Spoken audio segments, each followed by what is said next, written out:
Hello sa lahat. Ang title ng video ito ay ang danger na gusto mong mahalin ka ng mga tao. So, itong video, true life story to ng isang babae na-reject niya ang gospel ng salvation para makapasok siya sa langit kasi gusto niya mahalin siya ng mga tao always sa buhay niya. Hindi niya kaya mawala ang mga tao, especially ang mister niya, pamilya niya, ang mga anak niya. So let me explain it. Sa Bible, Matthew chapter 22 verse 1 through 14, yung mga tagalingkod ni Jesus Christ na punta sa mga tao na gusto ni save in Jesus Christ. At so, nabigay nila ang gospel of salvation. Itong dapat mong gawin, matanggalin itong mga burden sa buhay mo, tapos magsisi ka sa mga kasalanan mo, at gawin mo ang kalooban ng Diyos.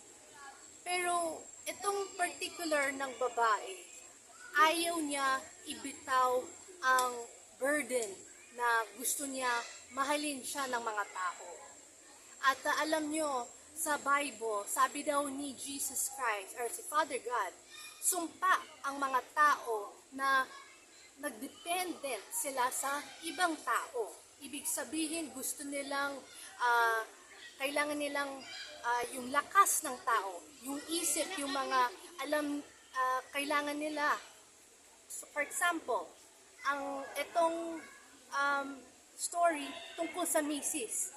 Hindi niya kaya mabuhay, mawala ang asawa niya at mga anak niya.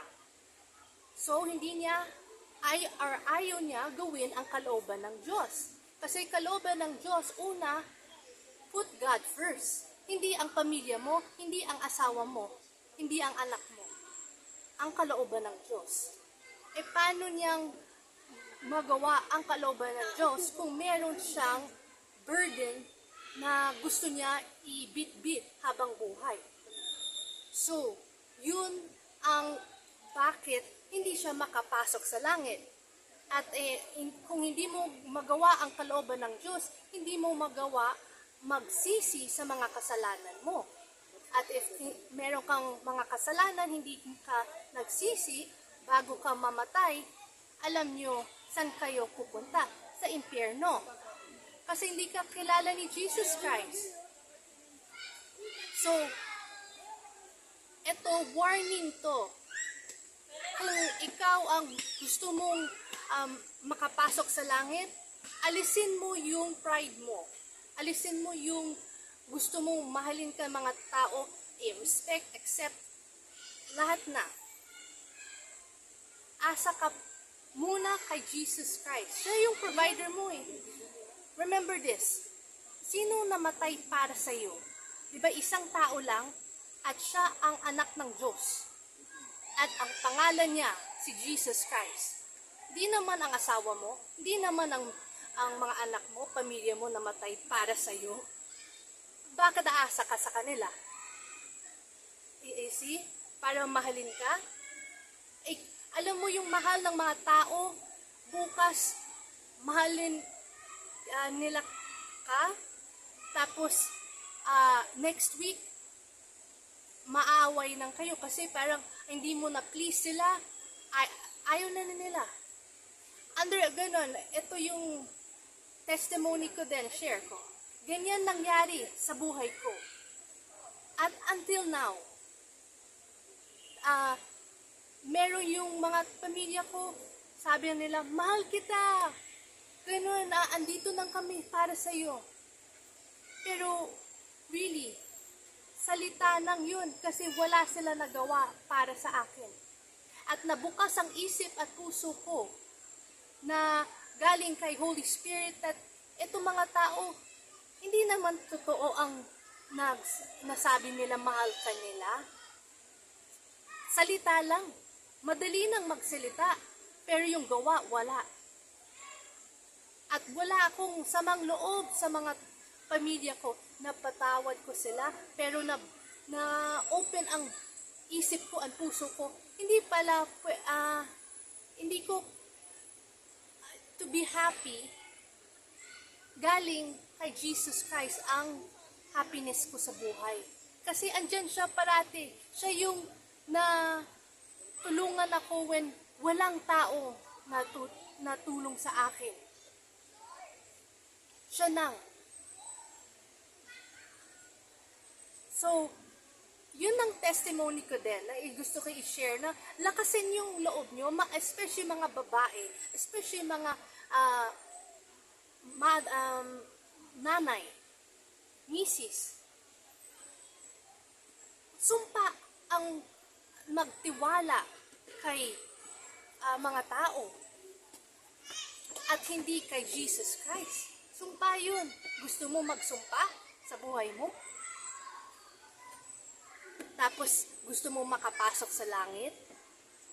Hindi ka papasok sa langit kasi hindi ka kilala ni Jesus Christ kasi hindi mo nagawa ang kalooban ng tatay niya at hindi mo na nagsisi sa mga kasalanan mo. So pupunta ka sa impyerno, hindi sa langit. Hindi ibig sabihin na punta ka sa simbahan every week, every Sunday, naalaga mo mga pamilya mo, mahalin mo sila. Wala kang nagawang mali naman eh. Hindi ka masamang tao. Sa tingin ng tao, sa tingin ng Diyos, masama ka. Pride yun eh. Kasi alam nyo, kung naasa kayo sa mga tao, alam nyo, pride yun. Kasi nasabi mo kay Jesus Christ, hindi kita kilala, tapos isampal mo siya sa muka. Alis ka dito. Hindi ako naniniwala sa iyo.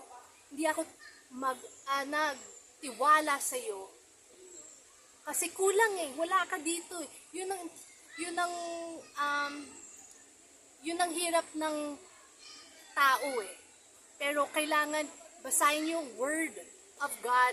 Kailangan yung relationship with Jesus Christ para ma-overcome nyo to.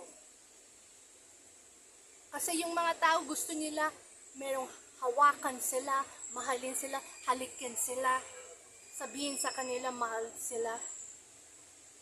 Pero, talagang mahal ba yun? Pagmamahal? So, si Jesus Christ, yun ang pagmamahal talaga. Namatay siya para sa iyo, para sana hingi ka ng patawad sa mga kasalanan mo at magsisi ka sa mga lahat ng kasalanan mo, baguhin mo ang buhay mo, puso mo, isip mo. Para when mamatay ka, kilala ka niya kasi nagawa mo ang kalooban niya. Yun ang pagmamahal. Don't be deceived. Kasi hindi mo alam kailan ka mamatay. Pwedeng mamaya, bukas, next year, ready ka ba? Kasi kung hindi ka ready, tapos namatay ka, tapos akala mo papasok ka sa langit, and hindi pala kasi hindi ka kilala ni Jesus Christ. Sayang lahat ang nagawa mo sa buhay. Ang dami mong years na waste kasi gusto mo ang gawin ang kalooban mo. So, warning lang to. Get right with God before maubos ka ang oras sa buhay mo. This is the end of the message. May Jesus Christ bless you.